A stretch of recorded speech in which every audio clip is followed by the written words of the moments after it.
And the first question, Intro Open it. is an introduction. I'm tired. So am I. So I pass you the mic. I'll just stand here. I'll go sit. I'll go You get three. behind and me. she gets- I'm sorry. Thank you so much, Gene, and welcome to everyone. Thank you so much for having us. And my thoughts, too, are with Team Connolly and the horror they've just been through. It is all too often that occurrence here in America. I wanted to start, there's a number of issues that are important, but I wanted to start with three that are really the basis of why I'm running and why I continue to want to serve. And the first is I wanted to protect reproductive rights. We all know what this governor is capable of doing. We all know what his plan is to eliminate abortion here in Virginia. And I'm running to protect that. But it's more, excuse me, it's just more than how you vote on an issue like that. It's what you do. And when the Dobbs decision came down, I've sponsored 3 different trips down to Virginia Beach. One for my campaign manager to go down and help out, and then sponsored a lunch for another group, and then took 5 people down, put them up overnight, paid for meals and what have you, said we could have 2 days of canvassing in what turned out to be a very, very close race. But it gave us another pro-choice voice in the Senate with Aaron Rouse. The second thing I want to talk about is campaign finance reform. It's time. I sponsored 2 bills this year on campaign finance reform. The first as a chief co-patron with Jennifer Boysko, Senator Jennifer Boysko, and that was to take away the ability of anyone to spend campaign funds on personal expenses. Sounds simple, but the rule setting is what's going to be the complicated part of that once the bill is passed. The bill should be easy, the rule setting difficult.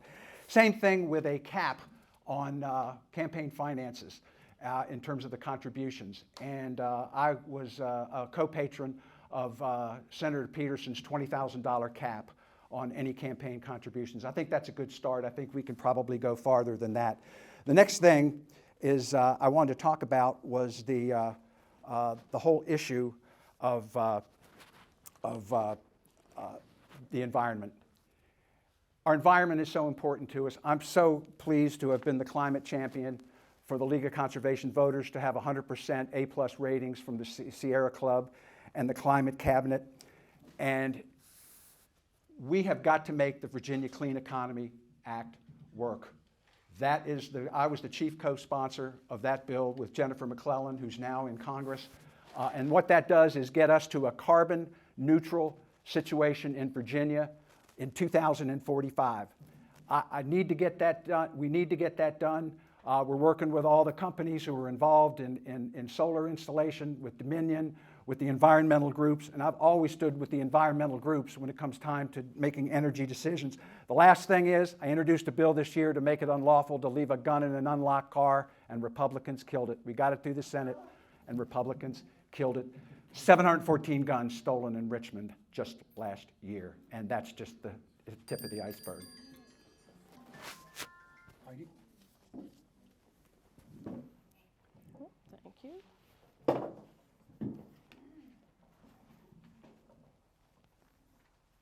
There we go. Good evening, everyone. Thank you for coming out on a Tuesday evening. Thank you to the Mason Dems and to Network Nova for hosting, and thank you, Senator Marsden, for participating in this debate. For those of you that don't know me, my name is Heidi Droshak, and I am running in the new SD 35, where I live with my family in Springfield. Just a little bit about my background. I started my career in government a decade ago working for the Obama White House. I came to Virginia to attend the University of Richmond, where I got my law degree and my MBA. And I started working in state politics about 7 years ago.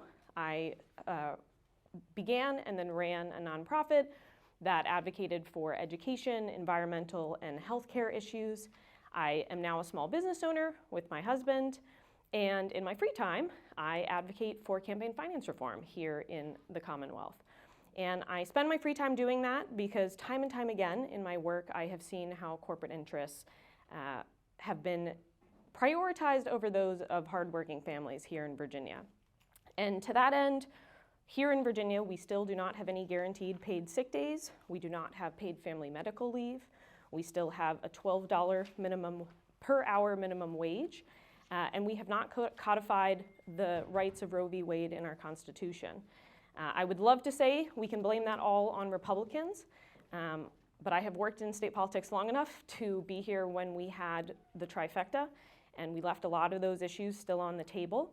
And so don't get me wrong, I still think it's extremely important to push back against the Republican agenda and all the horrible things that Governor Youngkin is pushing down. But I think it's equally important that when we hopefully retake the control of the General Assembly, hopefully this election, and the governorship in 2 years, that we have a legislature that is ready to make bold action on these issues. And that's because this is personal to me. My husband was raised in Fairfax County, went to Fairfax County schools. We have decided to raise our son in this community. He will go to these public schools, play in these rivers, get his first job in this district. And for your children, for your grandchildren, I think we owe it to all of them to have a legislature that is ready to make bold moves and create a future that they can be proud to grow up in. So I look forward to your questions, and I look forward to earning your vote on June 20th, and I thank you all again for being here.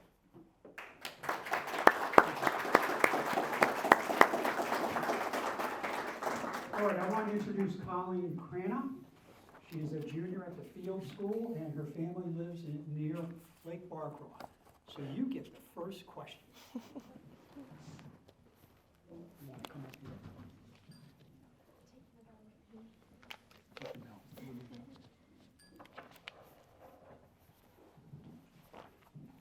Ms. Joshak, we will begin with you. You have 2 minutes for this particular question. As a high school student, this issue is very important to me personally. Sunday marked the 1-year anniversary of the shooting in Buffalo, New York at a Tops supermarket. Mass shootings have become commonplace since the Columbine shooting in 1999. To date, there have been more mass shootings than calendar days in 2023. As a Senate candidate, what more do you feel can be done, other than thoughts and prayers, to reduce the frequency and severity of these horrifying attacks? Thank you for the question, and I'm sorry that you and many others have to deal with this. When we go out on the doors and when we talk to voters in the district, this is an issue we hear about over and over again. There are students who are worried about going to school. There are parents who are worried about sending their kids to school. There are families that are worried about being safe in their own communities. I have never wavered on my position here and have held the same progressive views. I think we need to do more as a Commonwealth as far as gun control and gun safety measures. I think we need to ban assault rifles and high-capacity magazines.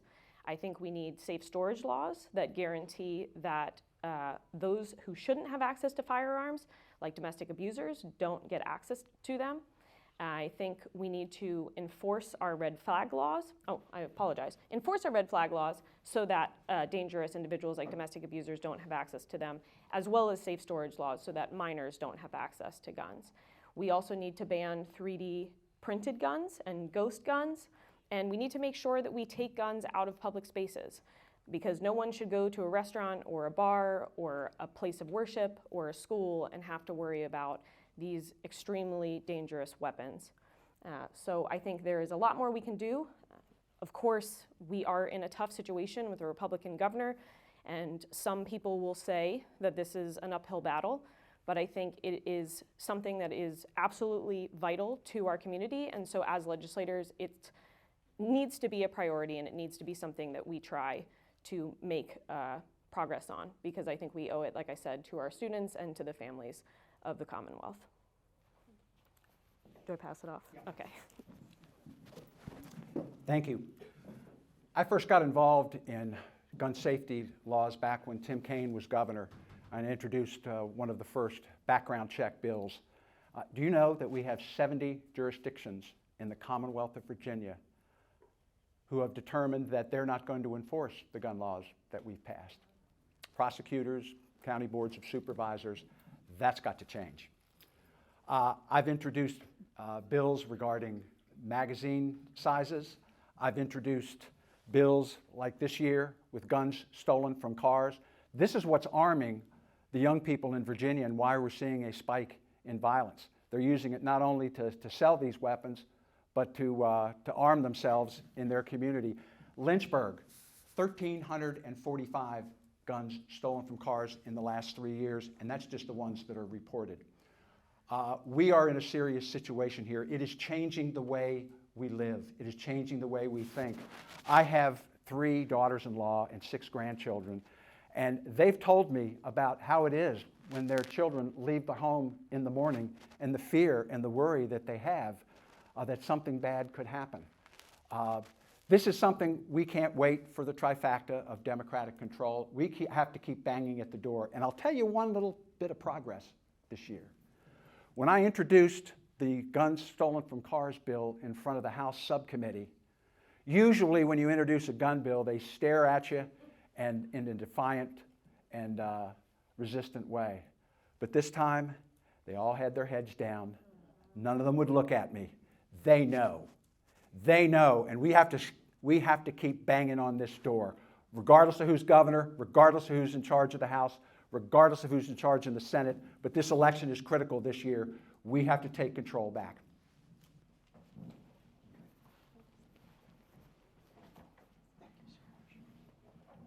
All right, this question is 1 minute, and Senator Marsden goes first. It's a simple one. Do you support mandatory paid leave for Virginia employees, and how many days?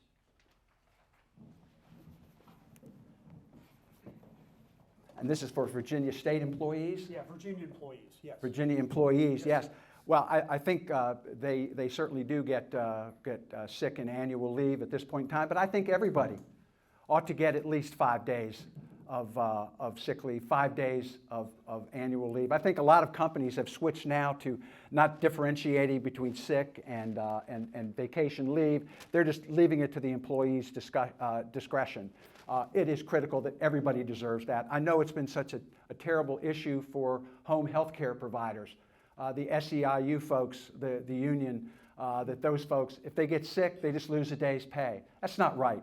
Everybody deserves time for themselves, and I would prefer to have it so that it could be used either for personal leave or for sick leave or for family leave, whatever the case may be. Thank you. Sorry, this is going to become a... That was my, I may just not sit. That was my fault. That was my fault. So, and I just want to clarify, was it sick leave? Oh, Oh, it's a paid leave for Virginia employees. How many days? okay. Yeah. So I similarly support sick days. I also want to speak to paid family medical leave. I am a supporter of 3 months of paid family leave.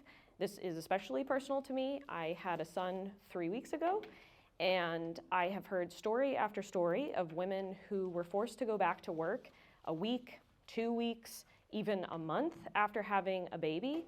And I'm fortunate, I have a husband who supports me and a family who is supporting me, but I cannot imagine having to go back to work after 5 days. And so I believe that every mother and every father for that matter should be able to take the time to spend with their newborn, with a loved one, with a sick relative. And so I'm in favor of 3 months of paid family leave. Okay. All right. Heidi Droshak, you go first. You have 1 minute. Here's the question. How will you use technology to improve your efficacy with your constituents? Ooh. 1 minute. Okay, I love this question. So there are so many technologies that we are not using in government right now that we can use to create two-way conversations. There are tools like OpenGov, Public Citizen. I've worked with many of these companies over the last couple of years in my work that ensure not only that legislators are able to broadcast what they are doing back to their constituencies, which right now is very, very difficult to find out, and it also allows the voters and the residents of a district to speak to their legislators, because that is also something that can be very frustrating when you are an advocate or you are a citizen and you are trying to get through to your legislator in the short General Assembly session or even in the rest of the year. So I believe there are enormous amounts of technology that are out there. Like I said, specifically OpenGov, Public Citizen, there's some really cool technologies that already exist, and I am extremely excited to implement them when in office. Thank you. Actually, one of the things that I'm a big proponent of is an older technology called the telephone. I don't get into as many email exchanges as you would think or texting exchanges with people. I call my constituents when they have an issue. I call them and we have long conversations, and it's been incredible out knocking the thousands of doors I've knocked since last April, is just to run into people and say, oh, Senator Marsden, thank you. You helped me with this 2 years ago, 3 years ago. Thank you so much for being here and for doing that. To create that communication, I put my cell phone on every publication that I have, every printed document that I turn out. But you're right, there are ever-changing numbers of platforms that we can use. It's not just Twitter and Facebook anymore, it's Instagram, it's any one of these devices that allow us for two-way communication and to get our message out that this is who we are, this is what we can do for you, and this is what we believe. Okay. All right, the fourth question is labor. Please share your thoughts on the repeal of Virginia's right to work law that hinders unions from expanding and negotiating new collective bargaining agreements and keeps wages in Virginia lower on average. Michigan. Not the University of Michigan, but Michigan, just repealed its right to work law. Should Virginia do the same? Why or why not? Senator Marsden goes first. You have 2 minutes. 2 minutes.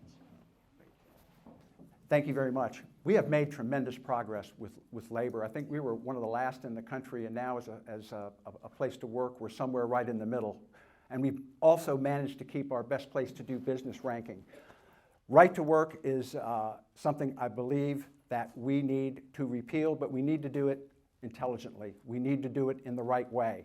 I've been working with Governor Northam, and I've been working with this administration I chair the subcommittee in finance on economic development and natural resources. And it was my efforts with Governor Northam that got $100 million put into what are called business-ready sites in Southwest Virginia, Southside Virginia, and over in Eastern Virginia to make sure that we can attract manufacturing business back to Virginia. Southside and Southwest lost everything. They lost textiles, they lost furniture, they lost the railroads that went with all of that. And with the decline of the coal and tobacco industries, they've been left with nothing. We have got to get those back to them. I don't know that it's time to repeal right to work while we're doing this, because we want to attract these major businesses to come here, but it is work we can do that we've already been successful with to make sure that project labor agreements can be used in Virginia. We've also made it so that local governments can get into collective bargaining. We are on the road to repealing right to work. We need to restore economic equity in the Commonwealth and get our cousins in Southside and Southwest Virginia back up and running in manufacturing again.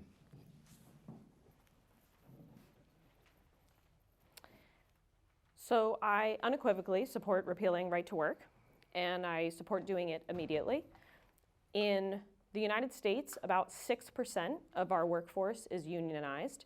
And when you look at the graphs of when right to work came into existence, the level of membership in unions goes down from about 30% to where we are today, and income inequality tracks almost exactly in the opposite direction. The more we have gutted our unions and we have stopped caring about our workers and prioritizing the top of the chain instead of all of the workers who build it, we have created, like I said, an enormous amount of income inequality, and we are not taking care of the people who do the work. I think it's unfortunate that we always feel like it has to be this decision between businesses and workers. In my work working with businesses, we have found that not to be the case. You can take care of your workers and have a much more profitable, a much more successful business. And so I think we need to stop acting like we can be the best state to do business in or the best state to work in. There is no reason why Virginia can't be the best state to do business in and the best state to work in. And that starts with repealing the right to work laws. They are actually headquartered in our district, unfortunately, and also doing more, like I said, raising the minimum wage, so many other efforts that we can do to make sure that the people working in these businesses are taken care of. And so that is not only something I would support, but something that is absolutely a priority for me.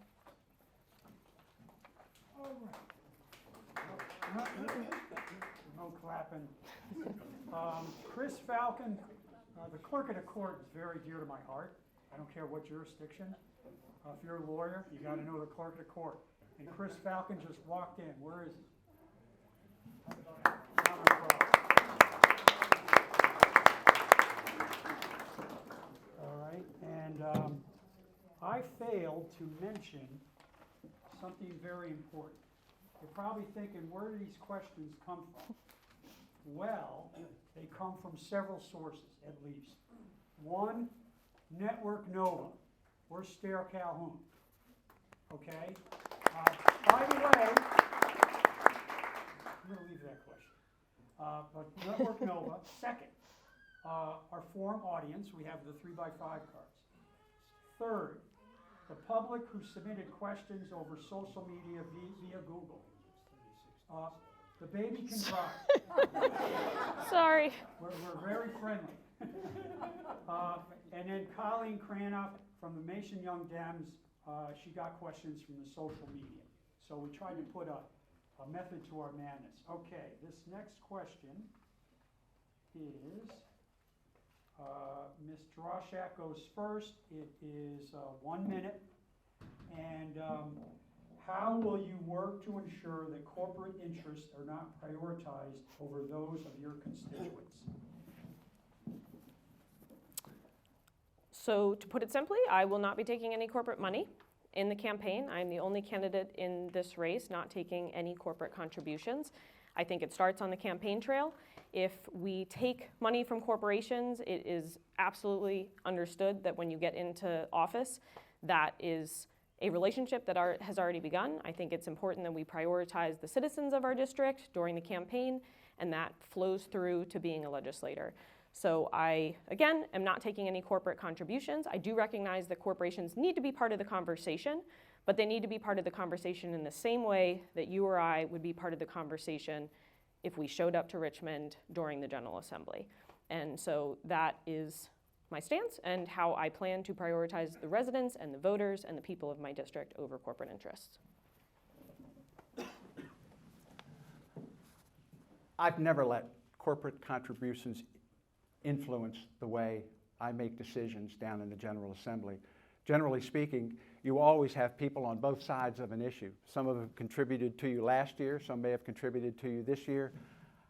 I don't let that interfere with the decisions that I make. This is the system that we have in Virginia, and it's been one that has worked for us, and I have not allowed corporate interests to take hold of anything that I do in my job as your state senator. And we can look at campaign finance reform, and there's no question it has to be looked at. But in terms of that, there is just in no way has that ever been an issue for me or for my colleagues in the state Senate.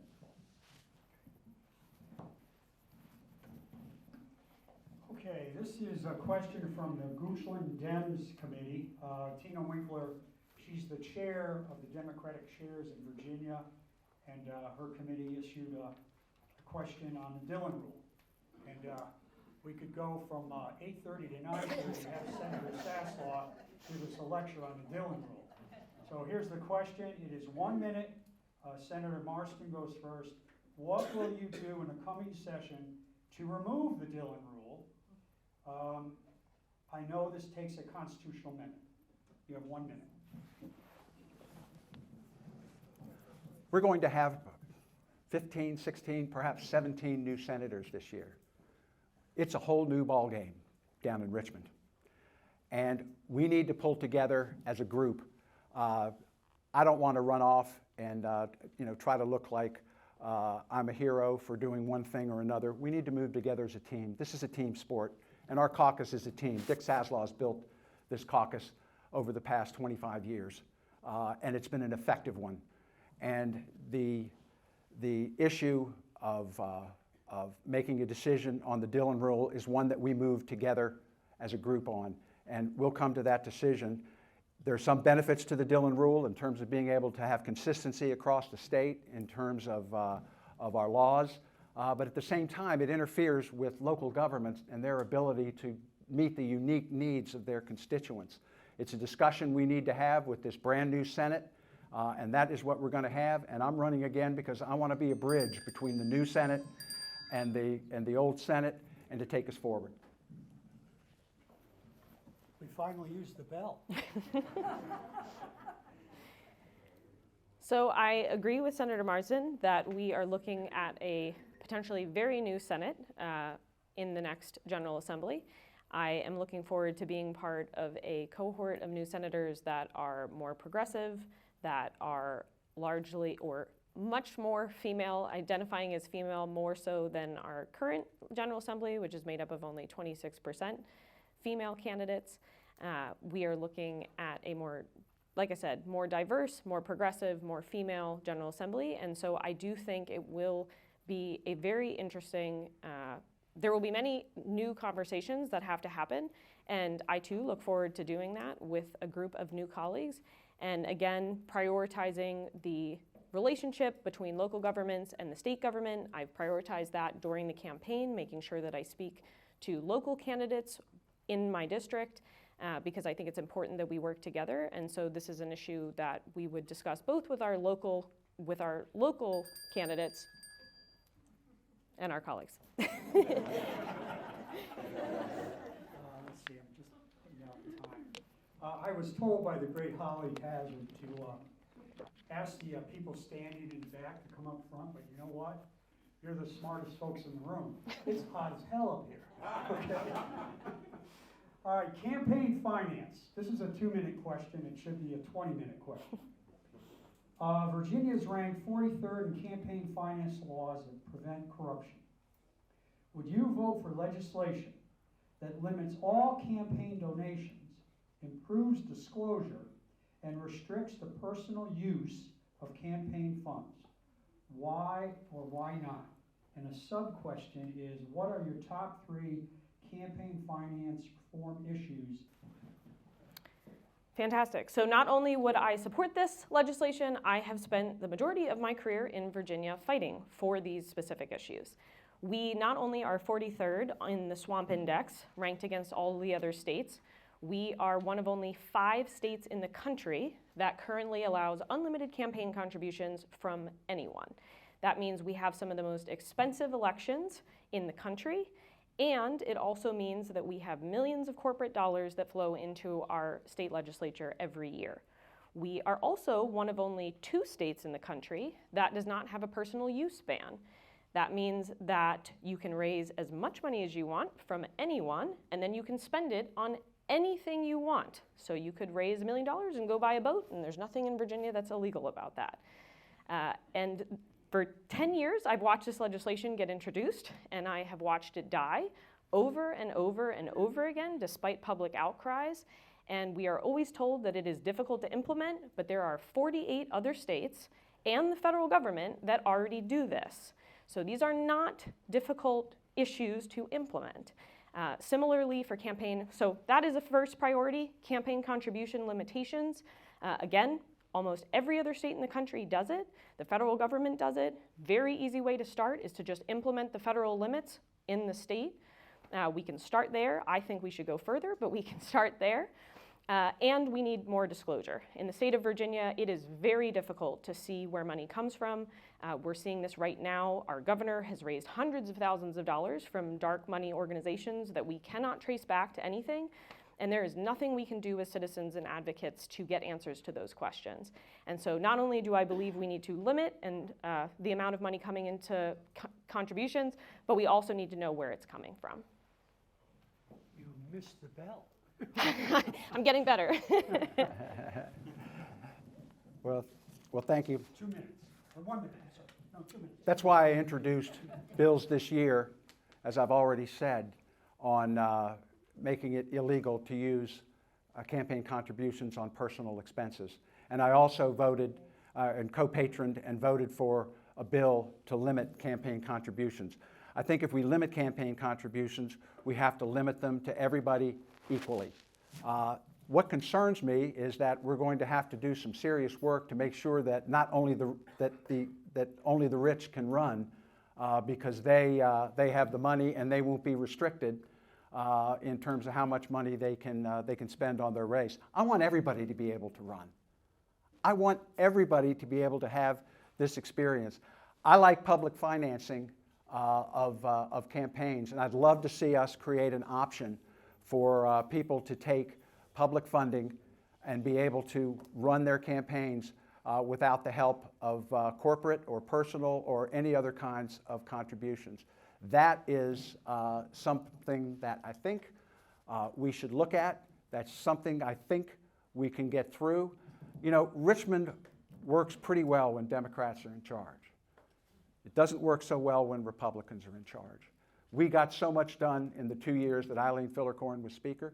I want to get back to that. That's why I'm running. I want to regain the majority in the House of Delegates and regain the governorship, and we can make progress on all of the issues we've talked about here tonight. All right, question 8, it's 1 minute, 1 minute. Virginia, like a majority of states, has a part-time legislature, and therefore legislators with potentially conflicting professional interests, and many Virginians are unable to serve due to low salary. Some people argue that any enterprise with a $160 billion budget should have a governing body working full-time. What are your thoughts on the pros and cons of our system of governing? Senator Marston goes first. Once again, 1 minute. It's 1 minute.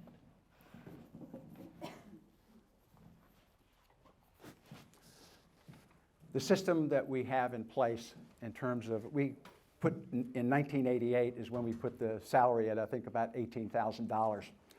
It's remained there ever since. It is a barrier to people being able to run because $18,000, we're starting to get to a point where we'll need the minimum wage increase just to be able to serve in the Virginia legislature. And it does preclude people. I think we can change that. We need to do a study. We need to figure that out, and we need to do it in such a way that it doesn't happen in an election year when everybody is worried about what the voters are going to say. We need an independent group to take a look at this and come to us with some recommendations, like the BRAC Commission did for closing military bases. We need neutral folks coming in and say, this is what will work here in the Commonwealth of Virginia, and this is how we ought to fund these races, and also making sure that our expenses are accounted for and not just given in a lump sum. Cat's out of the bag. Dave and I are not doing this for the money. So, as we mentioned, senators make $18,000 a year, and they also are required to be in Richmond for either 30 or 60 days of each year. Basically, unless you are a self-employed, typically lawyer, a retired person, or independently wealthy, it's nearly impossible to ask your job to give you 2 months off randomly at the beginning of the year.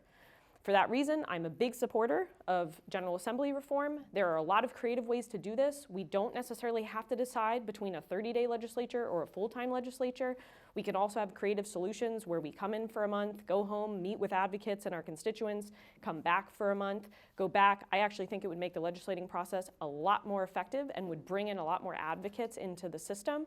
So yes, I do believe this needs to be thought through, and I think there are lots of ways to do it, but I think the system as is not working, and we can do better. Thank you. All right, question 9, it is 2 minutes. Dominion Power is the largest corporate donor in Virginia, and it is a regulated state monopoly. Dominion has already donated $575,000 to Republican and Democratic candidates this year. Most states and the federal government have bans on corporations contributing to candidates. What protections are in place to alleviate my concerns that Dominion Power unfairly benefits from as a result of these donations? What type of legislation would you introduce to avoid this perceived corruption? 2 minutes. Ms. Droshak goes first.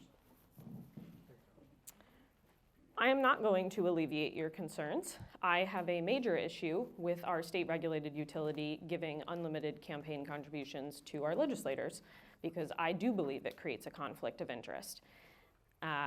For that reason, I am in favor of legislation that would ban Dominion specifically, but go further than that, from giving to our legislators. In not taking any corporate contributions, I have pledged to not take any money from Dominion. Similarly to what I said before, that does not mean that Dominion is not part of the conversation. They keep the lights on in my house, just like they probably keep the lights on in most of your houses, but they need to be part of the conversation the same way that every other party interested in the future of environmental and energy progress in this state is part of the conversation. So again, I'm not going to alleviate concerns. I think this is a major issue and one that I think we need to address. I think, unfortunately, it has led to many, many pieces of legislation over the years that favor Dominion over the citizens of the Commonwealth. We have some of the most expensive energy bills in the country, and we have an energy company that continues to build projects and do things and rake in record profits at the expense of its customers. So I think this is something we absolutely need to solve. Again, I think corporate donations overall are a problem, but those from a state-regulated utility that is entirely dependent on the legislation that the legislators they give money to pass is a huge conflict of interest and something we need to end. Thank you. I'm very comfortable with making it so that regulated utilities like Dominion cannot make donations. I know Senator Peterson has introduced that legislation in the past, and I think that it is, it is time to do that. The Dominion has signed on to the Virginia Clean Economy Act. They're trying to make it happen. They're building 206 windmills out in the ocean that will provide energy for 600,000 homes. We need to make sure that their profits are in line with what should be expected in that, and that they don't have influence over how much that should be. We worked hard to make sure that the SCC, the State Corporation Commission, has the oversight and the final say over what happens with Dominion Power and the rates that they earn, and we did that this year. And we've got a very good start on making sure that as we go forward with clean energy and have the goal of 2045 of being energy neutral, that our power companies can get the investment they need, can get the financing they need to make this happen. We're buying more electric vehicles every day. We need more electricity every day. We're having to deal with the problems of where to site these data centers, which are becoming a real problem to us. We have to figure out just exactly what our electric needs are going to be in the future, and we need good control over our power companies as they move forward. And also, we're going to have to help with siting decisions, because there are a lot of these local small jurisdictions who just don't want solar panels in their jurisdiction, and the state may need to take a bigger role in determining where those are placed to make sure that we have a clean energy future. No. Can I? Oh, yes, card, challenge. You got two more. Oh, I'm sorry. Okay. I don't need the full 2 minutes. Senator, I'm happy to hear that you support a ban on Dominion contributions, but I do want to point out that Senator Marsden has taken $147,000 from oil and gas companies, and over $100,000 of that has come from Dominion. And so I think that is important context with this answer. And it's 30 seconds per challenge card. Oh, okay. And you have two more. Oh, two Senator more Marsden challenge has cards. three. You come up here. Colin Cran has a question.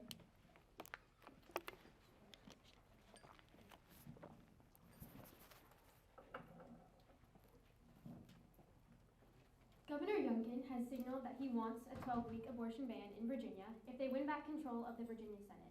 What is your stance on abortion and a woman's right to choose? We'll begin with Senator Marsden. You have 2 minutes. I think all of us in this room share the concern that the Dobbs decision made in turning over abortion decisions to states. We're already seeing what's happened, and if Governor Youngkin gets his way, we're going to turn Virginia into Florida, and you know what's going on down there. This is a serious, serious time, and we need people in the legislature who have the experience and the wherewithal to stand up to this governor and to make sure that abortion rights are protected. And I've been recruiting for the state Senate for 8 years. I did it in the House of Delegates for 2 years. And it's going out and finding the candidates who will be reproductive rights champions for women. And in the recent primaries, I sided with a pro-choice woman against a sitting male senator because she was pro-choice and he was pro-life. We can't play games anymore. This is serious business. We have an election coming up this fall. The Republicans are organized, they're fired up, and we have to have the people in place, and we have to have the majority in the place in the Senate to not only be the brick wall, but to restore and make sure that we get a constitutional amendment to protect a woman's right to choose and to protect her. I agree. My mother and women of her generation fought for their reproductive freedoms 50 years ago. Unfortunately, with the fall of Roe v. Wade, we are now fighting for those reproductive freedoms all over again. With the lack of guarantees at the federal level, this has now become a state issue, and that is why we need to do everything we can to enshrine these rights in our state constitution. When we have a Democratic majority, we can do that in the next 2 years with a Republican governor, because it only has to go through the General Assembly for 2 years with a majority. So this is something that as a Senate and as a hopefully Democratic House, we can actually make moves on in the next 2 years. We had the opportunity in the past, we did not do it. I think we cannot take this for granted, and again, must do everything we can to guarantee these rights at the state level and protect the freedoms that we had 50 years ago and are now under threat.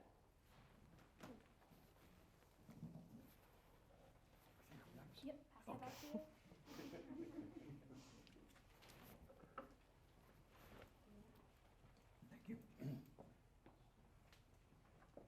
All right, this is question 11. It is 1 minute, timekeepers, 1 minute.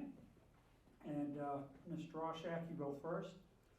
Virginia is one of 3 states with lifetime disenfranchisement of former felons written in the Constitution.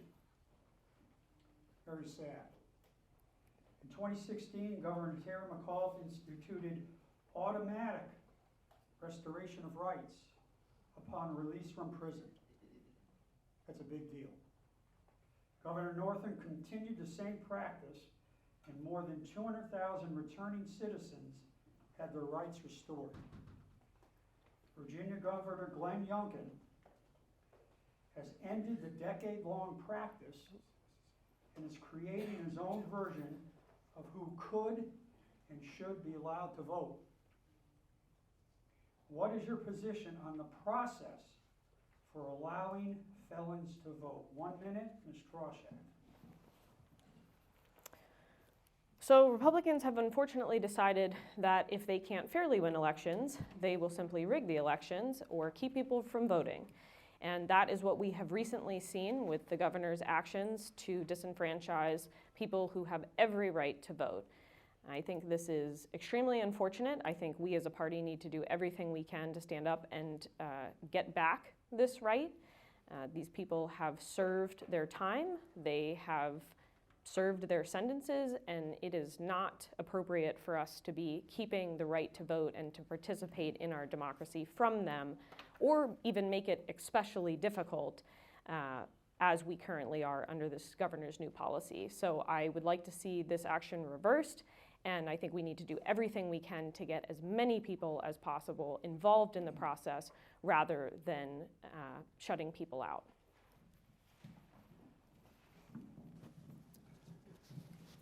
As someone who's been in juvenile corrections for a lifetime and does consulting in the adult correctional world, I can't tell you how many inmates and young people who can tell you how much a pardon, how much restoring their voting rights means to them. it's a personal thing for people. It's the dignity of a human being to be part of the community that they've been returned to. And once you've done your time, I don't care if you owe fines, I don't care if you still have other restrictions, you should be able to vote. That's the single most important thing that establishes this democracy. You know, we're a no parole state, and I worked for 6 years so that young people, 14, 15 years old, who get sentenced to life without parole, have an opportunity at a parole after 20 years of incarceration. That sounds like a long time. These kids have done some terrible things, but it's the only exemption to parole. It took me 6 years to get it, and now a 14-year-old can get out sometime in their 30s and live a life. All right, question 12, it is 1 minute, timekeepers. Public education is in the crosshairs for Republican politicians. The state government plays a huge role in local education by funding and in dictating much of the policy, including standardized testing. Although the state promises funding, it comes up with strings attached, such as more and more SOLs. And also that localities, including Fairfax County, struggle to get the money promised because they must come up with matching funds.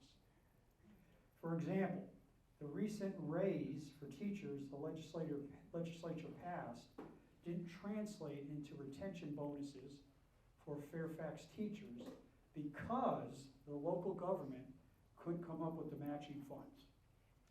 What should the legislature do to ensure that Virginia is adequately funding public education and reducing the amount of unnecessary testing? It's 1 minute, and Senator Marston goes first. Thank you, Gene.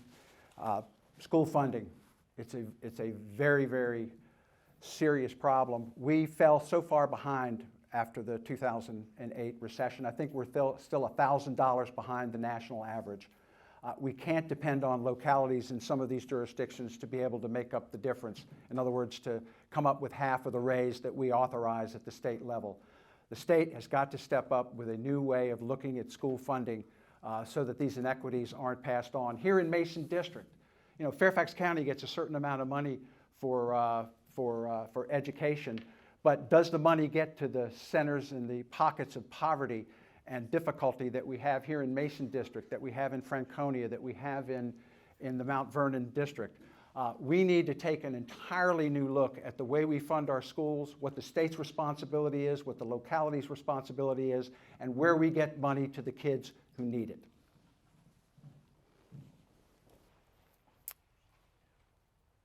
Public funding of education, or funding of public education, has been a campaign talking point for every election I've watched in Virginia. But time and time again, just like campaign finance reform, this is an issue I see the General Assembly take up and not deal with. And that is not appropriate in a state where we have had a budget surplus for the last 2 years. We have new streams of income, especially with the legalization of marijuana, the legalization of gambling. We have lots of new tax streams that can be used on these and other issues. We should be setting the gold standard in Virginia. It is not appropriate for us to have crumbling schools, to be paying our teachers below the national average, to be missing the additional staff that schools need. And so I think this is an issue that should be of utmost priority for the General Assembly and needs to be something we actually take action on in the General Assembly session. Okay. These are questions from the audience. And I'm reading a 3x5 card, and whoever wrote this, your handwriting looks like chicken with ink on its face. But I think I can read it. You probably know who it is. I love this question, and some candidates can't answer it. Why do you want this job? And if you get elected, what do you expect to accomplish? What are your priorities? And this is a 1 minute timekeeper. And it should be 20. Ms. Drawshack goes first. 1 minute. Okay. Why do I want this job? Because I want to solve problems. I have worked on these issues for years as an advocate, and these are things that will affect me and my family. And at the end of the day, these are problems that we can solve as with my colleagues and as a party, and I am excited to get in there and do the work. My priorities are to guarantee that we as legislators and we as a legislature represent and take care of the people of our district. I think we have gone far too long protecting special interests and corporate interests, and I think there are many things like paid family medical leave, raising the minimum wage, funding our schools, seeing more progress on the environment that we have not made enough bold action on. And so my priority is to get in there, make bold moves, and take care of the people of my district, but of the citizens of the Commonwealth altogether. Heidi and I probably share many of the same, concerns for all the things she just talked about. But Virginia is divided. It is divided between our rural communities and our urban suburban communities. We have got to restore economic parity in this Commonwealth. The people of Southside and Southwest Virginia used to be the leaders in terms of our economy. They used to be the driving force behind it, and they lost it all. We need to restore that. I'm working right now with the administration on a project to bring remote workers into a part of Southwest Virginia that's just a beautiful, beautiful community with many assets, with a nearby airport. And let's bring some young families who can work remotely down there. Let's incentivize them to build the economy of Southwest Virginia up from the bottom, rather than trying to find companies to come in when the workforce may not exist to do that. But there is just so much work to be done. I'm so excited about having a chance to do it. It takes a lot of work, and I'm willing to do it, and I want to do it. Thank you. Great. All right, this is question 14. It is 1 minute timekeepers. Senator Marsden goes first. Here's the question. How do you plan to balance economic growth in Northern Virginia with quality of life, pedestrian safety, overcrowded schools, traffic, 1 bicycle minute. safety, blah, blah, blah? That's the question. Oh, I got a bill for that. You got 1 minute. One of the things I think Annandale is, which is the center of Mason District, is really a hole in the donut in terms of transportation. We need circulator buses like they have in Fairfax City for like the Q bus, to be able to get people to the VRE, to be able to get people to Metro, to be able to improve their ability to transit within the district and outside the district. It is critical that we do that. Annandale, Springfield, which are both parts of this district, are very dangerous to walk in. We need to find solutions so that people can make these walkable communities, so that you can bike. I'm working right now on a trail on Georgetown Pike to try to connect the next project on the Beltway with the Great Falls Park.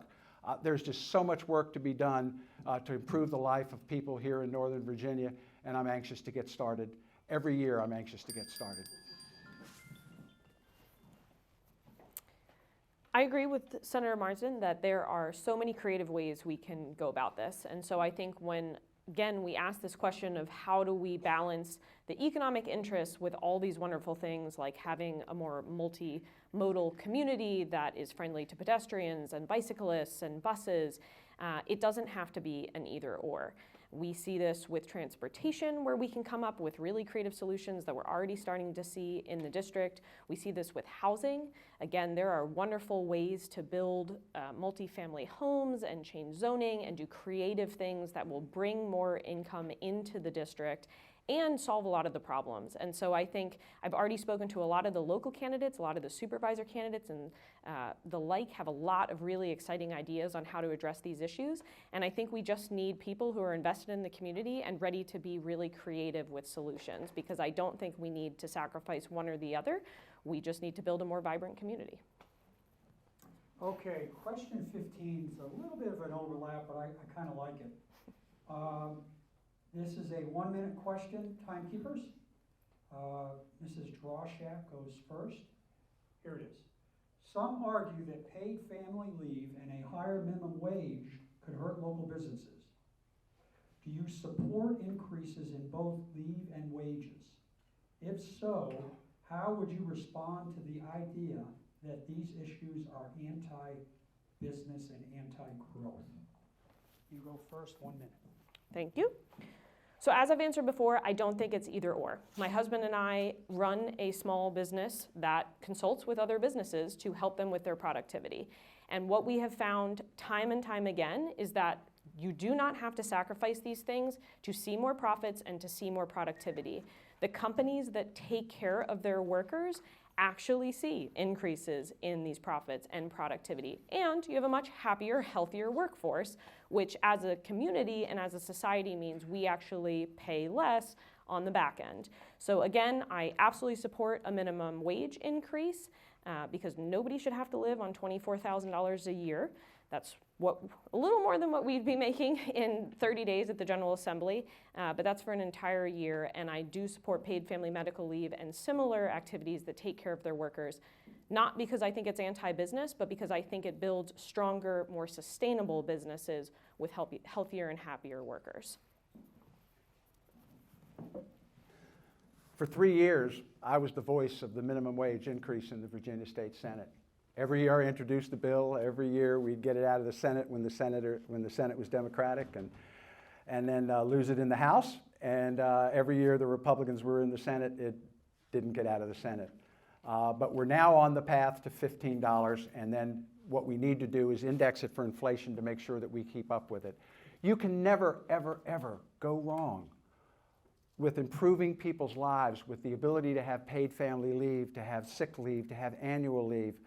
All this equals out between businesses at the end of the day. It is not an anti-business thing at all. You can create an environment that works for everybody to make sure that businesses are still able to make money, to support their family, to support the families and the workers, but at the same time to create a work environment and a living environment for people that makes Virginia a place that everybody wants to come to. And that. So short and brief. So beginning with number one. Which Senate committee would you most like to be on and why? I've been in the Senate for 12 years or 14 years, and I am on the committees I've always dreamed about. I chair transportation. I'm on finance. I chair economic development and natural resources. I'm on agriculture and natural resources. I'm able to do climate work there and also deal with it on the Senate Finance Committee. I'm also on the Rules Committee, and that's my bell. Clarence.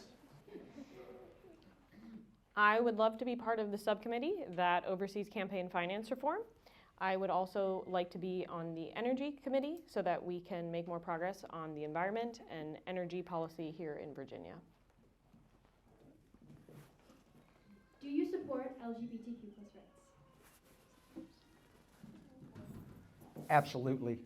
And what is being done to transgender children in this Commonwealth by this governor, by this administration, is horrendous. And we need to get our values back. We need to get our common sense and our sanity back and help these kids transition to the life that they were born into. I concur. I am an ally. I think it is heart-wrenching to hear some of the stories that children and families are being put through here in the Commonwealth, especially right now. And I think we need to do everything as a party and as legislators and just as citizens to support this community.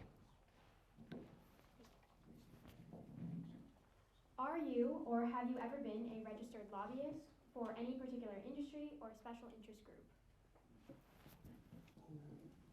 The closest I ever came to that was when I was president of the Virginia Juvenile Justice Association and president at a different time of the Detention Association, where I would take bills that were important to our members in front of the legislature and find a patron for them to take it before the appropriate committee. I'll stick to 1 second. No. Short and sweet. Do you oppose public spending for charter schools? No. Do you mind repeating the question?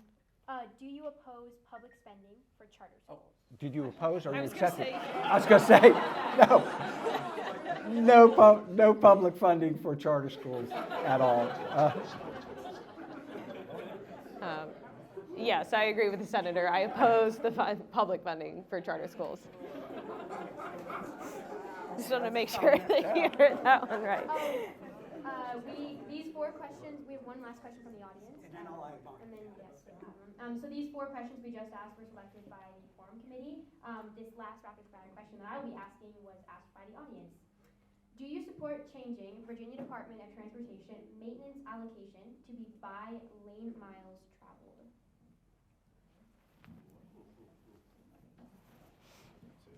Could you repeat the question? This was asked by the audience. Do you support changing Virginia Department of Transportation maintenance allocation to be by quote-unquote lane miles traveled? We switched from set allocations to transportation districts years ago, and we're now evaluating the roads, and we're doing it based on road conditions, and that's I think the right way to go. Evaluate the road, and the ones that need the repair the most should get the attention.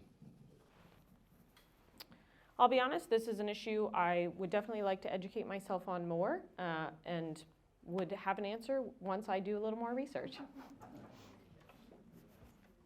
right, we can pass it back over. Pass it back to me.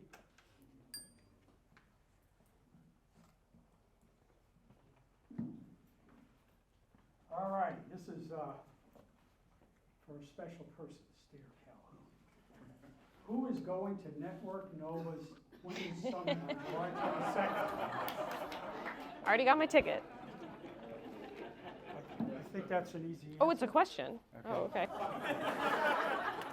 I'm going, I'm a sponsor. There you go. Okay, I think that was easy.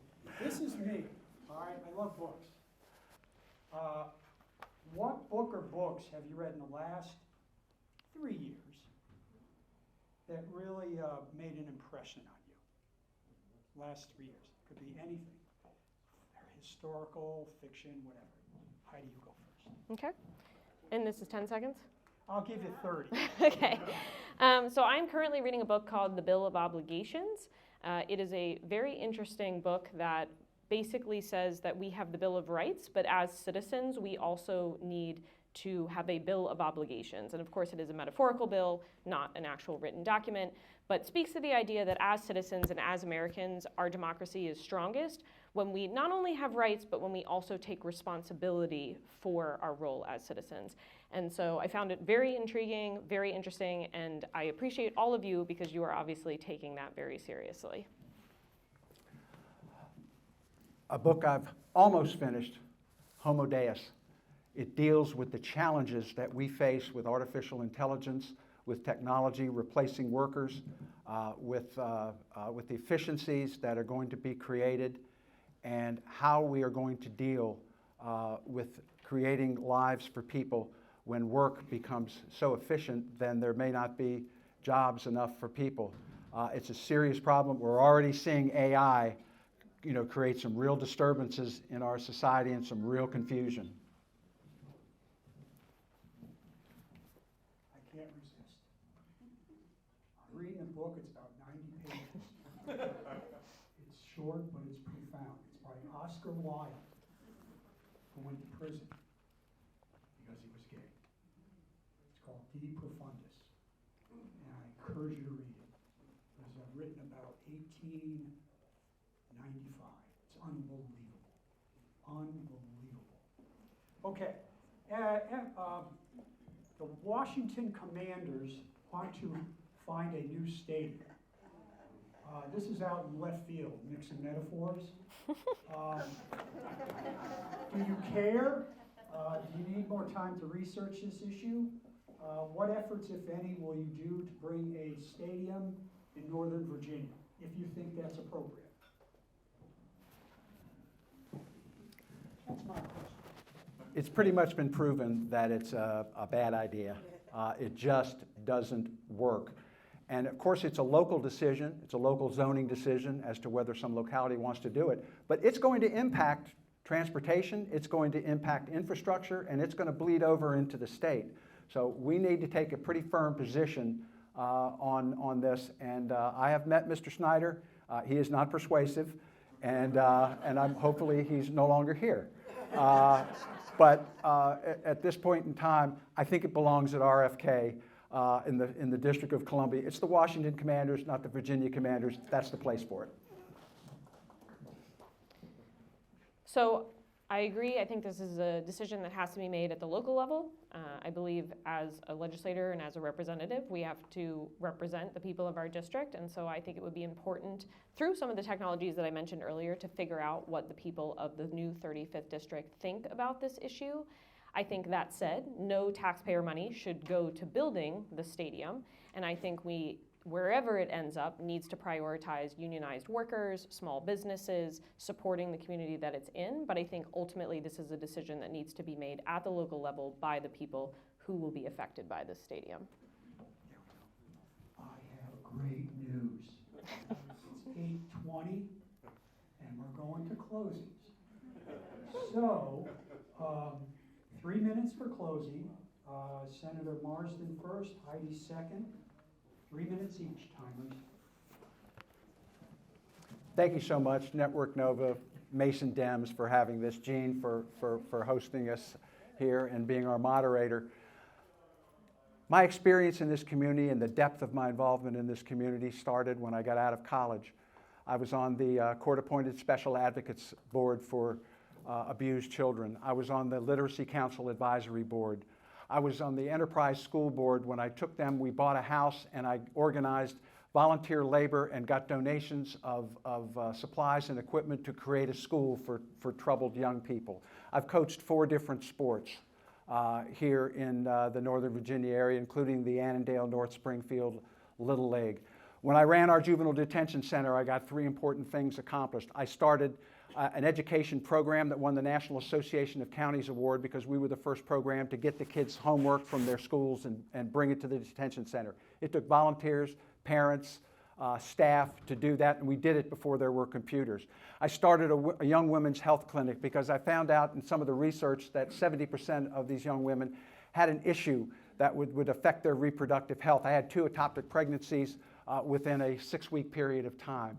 And so I got with our OBGYN who worked for Fairfax County, and they came in and we created the clinic. We tested every 2 weeks. We tested all the young ladies. We treated them, and it was a massive improvement to their health.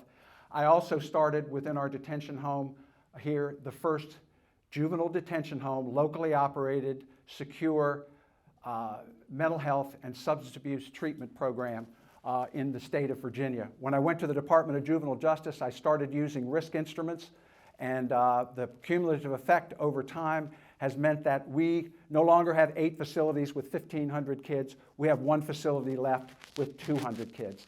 Our juvenile detention center population, there's 24 of these homes. They have 1,445 beds. We have 351 kids in them. I'm working right now to consolidate those so we can free up $30 million for youth mental health. It's in the budget right now. I hope it survives the budget process.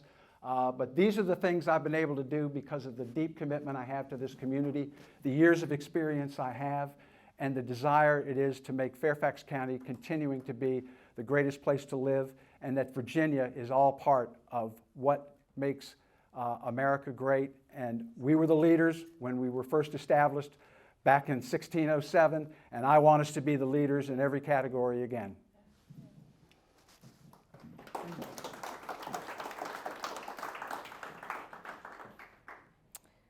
So thank you again all for coming out on a Tuesday night. As a resident of Virginia, as a very new mom, and as an advocate for almost the last decade, I have fought for many of these issues, and I have heard time and time again that this is not the year. This is not the time. It is an election year. We can't move that fast. And I'm here today, and I'm running in this race to challenge that notion. There is no reason why, as a Commonwealth and as a state legislature, that we can't take bold action and set a gold standard here in the Commonwealth. We should be the shining example for other states rather than lagging behind national averages. You've heard today about a bunch of different issues. I will just talk about a few. Paid family medical leave, again, is a perfect example of how we not only prioritize our businesses, but how we prioritize our workers. Again, as somebody who has just come off of 3 weeks with a newborn, I believe that women and men should be able to spend 3 months with their newborn or with a sick loved one without having to jeopardize their job. We also, I believe unequivocally, that we need to repeal our right to work laws. And again, this is not a decision between the business community and the workers within them. I think we can do justice by both, but we need to do it boldly. That is the same for a minimum wage, because no one should have to live on $12 an hour. That is the same for Roe v. Wade, which we need to codify into our state constitution so that women in Virginia don't ever have to worry about their reproductive freedoms being taken away. And that is the case on the environment, because we can't have solutions in 2050 when my son is 30. We need solutions in 2030. And the way that we go about this is by prioritizing, as I've said over and over again, the people of our district. I am the only candidate in this race not taking corporate contributions, and I will prioritize the people of the new 35th district when making these decisions and when legislating on these issues. And fortunately, I am not the only candidate this election cycle doing that. I am one of many candidates now no longer taking corporate contributions, which is a wonderful change that I've seen over the last couple of years. And I hope to be part of a slate of legislators that is more diverse, that is more progressive, that is more female, and that is ready to be bold. Because when we want action and when we want to see a new Virginia and a new and better Commonwealth, I can guarantee you nobody's going to get the job done better than a bunch of angry moms. You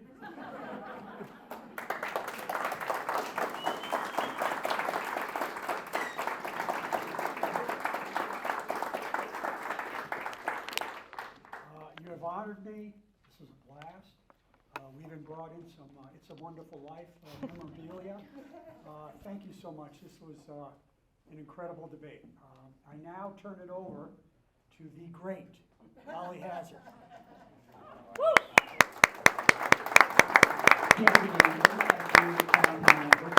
One disappointment for me was that there were no questions on animal welfare in the debate, but as I was part of the committee, I couldn't bias it, but I have talked to both candidates about this, and they're both great on that issue. But now is the time for applause. First, I want to recognize Mason Dems and Rachel Rifkin, and also Network Nova and Sarah Kelso.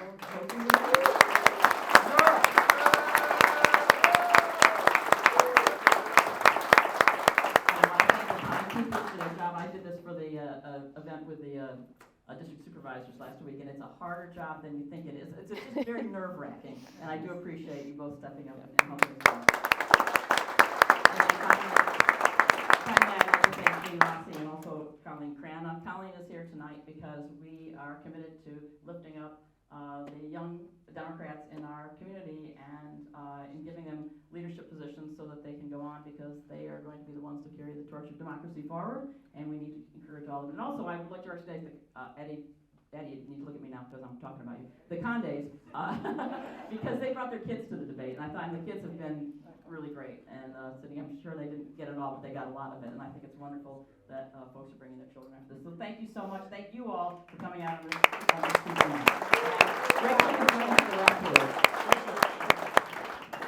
All the thanks go out to all of you for being here, and I thank you for coming, but I have to thank Holly Hazard for this effort. Without her,